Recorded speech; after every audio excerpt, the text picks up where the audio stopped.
Am I the jerk for ruining a family celebration because of his mistress?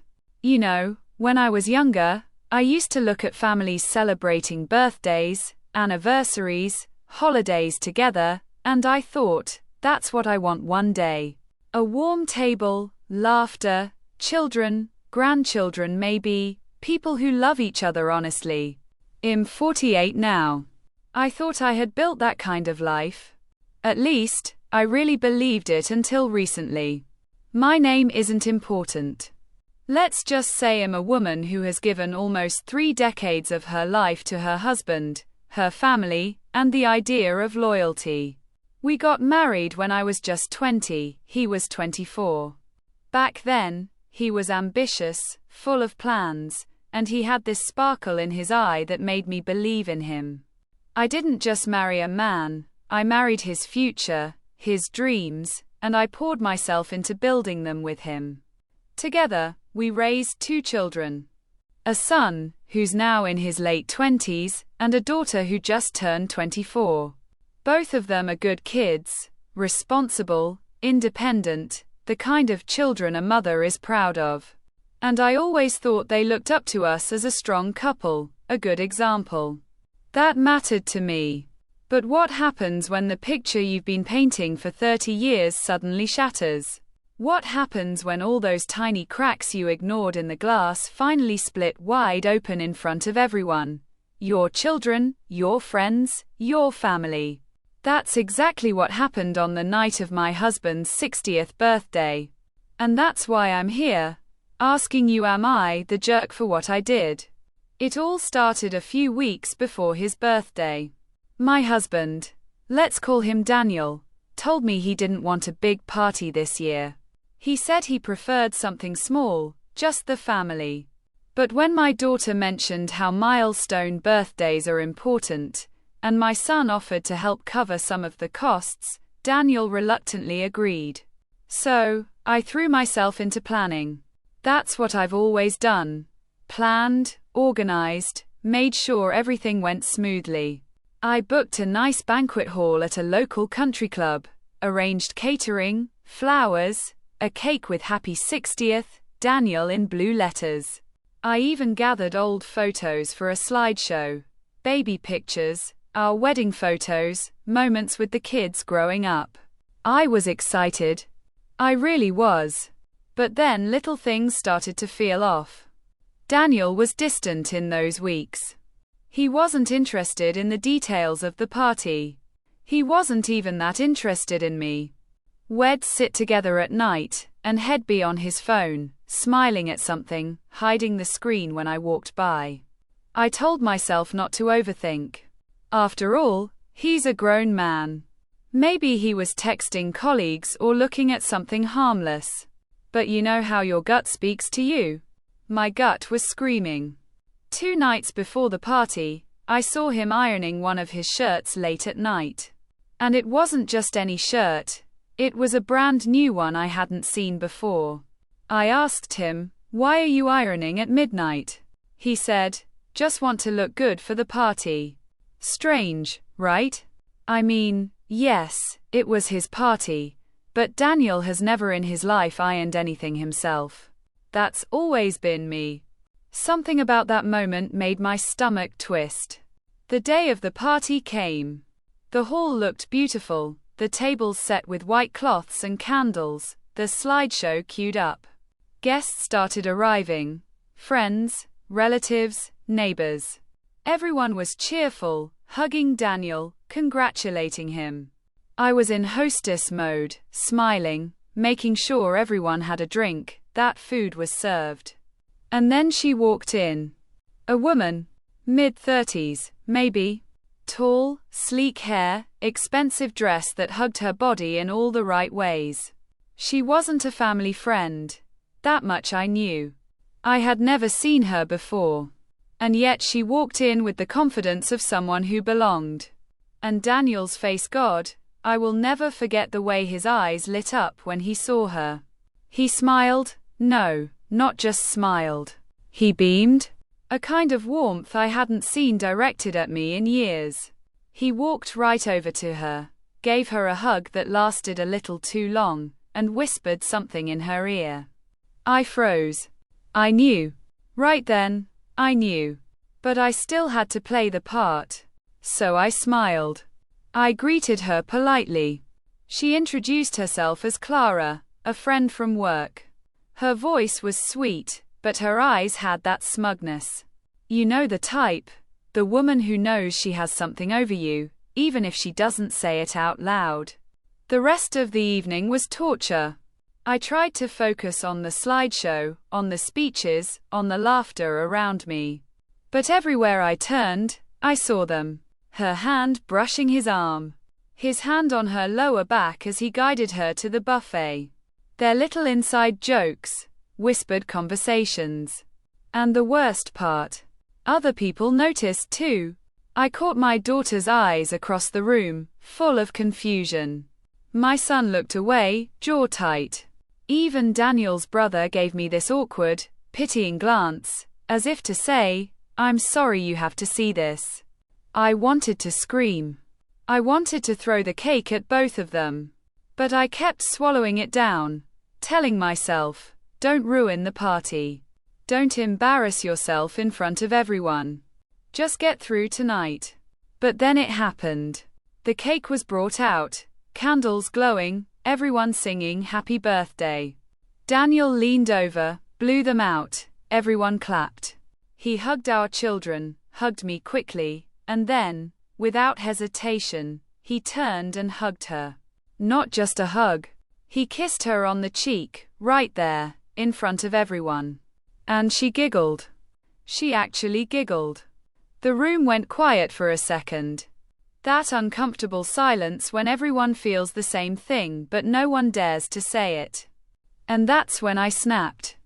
I don't even remember exactly what words came out of my mouth. Something like, "Are you serious, Daniel? You bring your mistress to your birthday? To our family celebration? In front of our children?" Gasps.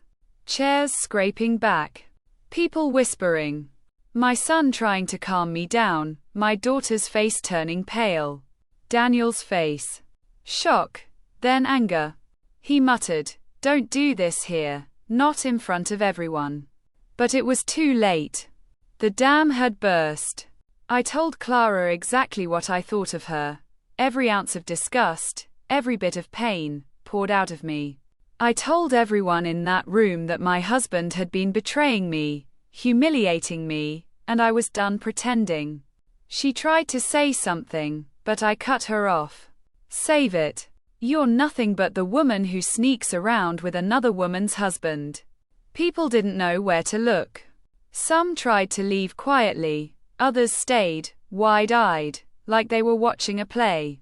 By the time I was done, my hands were shaking, my throat raw, and Daniel's face was red with rage and embarrassment. Clara slipped out of the room, heels clicking on the floor. And me?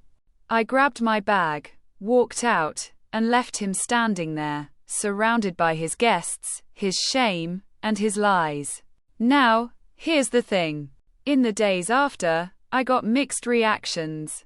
Some family members called me brave. They said he deserved it, and that Mistress had no business being there. Others said I humiliated myself, that I should have handled it quietly, behind closed doors. And Daniel? He hasn't apologized. Not once. He says I ruined his birthday. That I embarrassed him in front of everyone. That I made a scene like some hysterical woman. So now I'm left asking myself, and you, strangers on the internet, was I wrong? Am I the jerk for exposing the truth at his celebration? Or was I just finally standing up for myself after years of being ignored, disrespected, and betrayed? Because I'll tell you this, silence eats you alive. Pretending everything's fine when it's not, it kills you slowly. That night, I couldn't stay silent anymore. But maybe I should have. Am I the jerk for ruining a family celebration because of his mistress? The night after the party, I sat alone in our house, staring at the silence.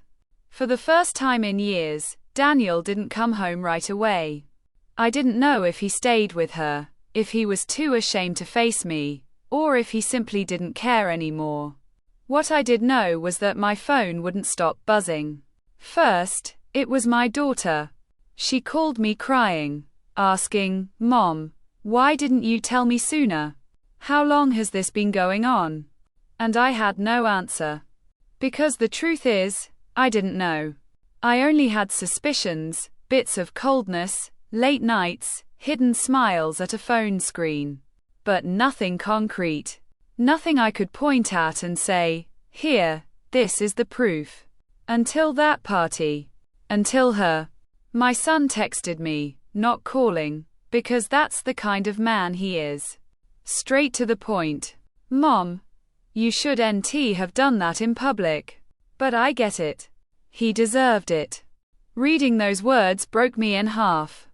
On the one hand, he saw my pain, he understood. On the other, my own son thought I had crossed a line. When Daniel finally walked in the door around 2 a.m., he didn't look guilty. He didn't even look apologetic. He looked angry. He threw his jacket on the chair and said, "What the hell was that tonight? Do you have any idea how much you embarrassed me?" I couldn't believe it. I sat there, staring at him, thinking, "Embarrassed you?" So I asked him straight, "How long has she been in your life? Was she worth humiliating me and our family?" And do you know what he said? Not "I'm sorry." Not "it's not what you think." He said, "You could have just kept your mouth shut. We could have talked later." But no, you had to make a scene. That was his defense. Not denial. Not remorse. Just anger that I made him look bad. The days that followed were hell. Some friends who had been at the party called to check on me. A few whispered that they'd noticed something between Daniel and that woman before, but they hadn't wanted to get involved. That stung the most, knowing that maybe people had seen it, and no one thought to warn me. Other relatives told me I should have been more dignified, that I should NT have washed dirty laundry in public. That phrase, dirty laundry, I started to hate it. Because it wasn't laundry. It was my marriage. My life. My dignity. And then there were the whispers. Small town gossip spreads fast. Suddenly, I wasn't Daniel's wife anymore. I was the woman who made a scene. People love drama. They love to dissect it. Some pitied me, some judged me, but almost no one blamed him. Isn't that funny? The man cheats, parades his mistress in front of everyone, and somehow the woman who refuses to stay silent is the one called dramatic. The hardest part, though, was my children. My daughter stopped by the house one evening. She sat at the kitchen table, her hands trembling around a cup of tea. She said, "Mom, I don't know how to look at Dad now. All these years, I thought you two were solid. I thought marriage meant loyalty. And now I don't know what to believe anymore." I held her hand, and all I could say was, "Sweetheart, your father's choices are not your fault. And they don't define what marriage has to mean for you." But deep down, I wondered if I had failed her. If by staying with Daniel for so long, by ignoring the warning signs, I had set a terrible example. My son was angrier. He called his father out directly, told him he was ashamed of him. For a moment, I thought maybe Daniel would reflect, would realize the damage he'd caused. But instead, he got defensive. "Don't take your mother's side blindly. You don't understand marriage. Things are complicated." Complicated. That's the word he used. As if betrayal, lies, and disrespect are some intellectual puzzle. And me? I spent nights lying awake, staring at the ceiling, replaying the moment of that party over and over. The way she giggled. The way he kissed her cheek. The way everyone went silent. I started to question myself. Should I have held it in? Should I have smiled through the evening, waited until the guests were gone, and then confronted him privately?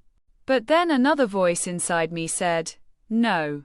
You had every right. You gave this man 30 years. You built a family, a life, a future. And he threw it away so carelessly, so publicly. Why should you protect his dignity when he never protected yours? That battle raged inside me, between shame and pride, between guilt and self-respect. One afternoon, about a week after the party, Clara herself reached out to me. Yes, the mistress. She sent me a message on social media. Just a short line. I didn't mean to hurt you. Daniel told me you two were basically over. Reading those words felt like another knife twisting in my chest. Because maybe that's what he told her. Maybe he painted me as some cold, bitter woman so he could justify sneaking around. Maybe she believed him. But still, what kind of woman walks into a man's family celebration, smiling in front of his wife and children, thinking it's okay? I never replied. I didn't trust myself to. The house grew colder between us. We ate meals in silence, slept in separate rooms. He acted like I was the one who had destroyed everything, like his affair was a minor detail compared to my outburst. And I started to realize something terrifying. Maybe he truly believed that. Maybe, in his mind, my reaction was worse than his betrayal. And that's when the question started haunting me even more. Am I really the one in the wrong? Did I ruin his birthday, his reputation, our family image? Or did I simply stop carrying the weight of his lies alone? Because if I am the jerk, then maybe I've been blind my whole life about what it means to be a wife, a mother, a partner. But if I'm not, then maybe it's time I stop calling him my husband at all. Am I the jerk for ruining a family celebration because of his mistress? Weeks passed after that disastrous birthday party, and the silence in our house became unbearable. Silence during meals. Silence when we crossed paths in the hallway. Silence even when our children came to visit. It wasn't the kind of silence that heals. It was the kind that suffocates, the kind that makes every breath heavy with things unsaid. And yet, through it all, Daniel still acted as if I was the problem. He never once apologized. Not once. Instead, he acted like my scene had wrecked our marriage, not his betrayal. One evening, I finally said what had been sitting on my chest for weeks. I looked him in the eye and asked, "Do you even want this marriage anymore?" He sighed, rubbed his face, and said, "I don't know." That broke me more than if he had shouted, "I don't know." After 30 years together, after raising children, after building a home, that's all he had to give me. Uncertainty. My daughter was the one who gave me courage. She came over one night with a bag of groceries, sat me down, and said, "Mom, you don't have to keep proving anything. You've already done enough. You've been loyal, patient, forgiving. But sometimes letting go isn't weakness, it's survival." Hearing that from her, my little girl, who once thought her parents' marriage was the definition of stability, made me realize just how much damage Daniel had done. Not just to me, but to our children's belief in love itself. My son was more direct, as always. He said, "Mom, if you stay with him, you'll keep suffering. If you leave, at least you'll have peace. You deserve peace." And for the first time in a long time, I started to believe that maybe I did. Then came the final straw. One Saturday, I was folding laundry in the bedroom when Daniel's phone buzzed on the nightstand. I wasn't snooping. Honestly, at that point, I didn't care what secrets he was hiding anymore. But the screen lit up, and there it was, a message from Clara. "Can't wait to see you tonight." With a heart emoji. I stared at that glowing screen, and something inside me just clicked. I realized I was done. Truly done. The next day, I packed a bag and told him I was leaving. He looked at me like I had just betrayed him. He said, "After everything I've given you, You're really going to throw it away because of one mistake. One mistake. That's what he called it. As if sneaking around with another woman, bringing her to his birthday, humiliating me in front of our children and our community, that was just a slip-up. I didn't yell. I didn't cry. I just looked at him and said, "No, Daniel. You threw it away." I'm just finally admitting it. And then I walked out. I stayed with my sister for a while. It wasn't easy. I cried myself to sleep more nights than I can count. I questioned everything. My worth, my choices, my future. Divorce at this age wasn't what I ever imagined for myself. I thought I'd be planning retirement trips with my husband, not figuring out how to split assets and sign legal papers. But slowly, something unexpected happened. I started to feel lighter. Without his constant coldness, without the lies hanging over me, I could breathe again. I could laugh with my children without wondering if they were secretly judging me for staying.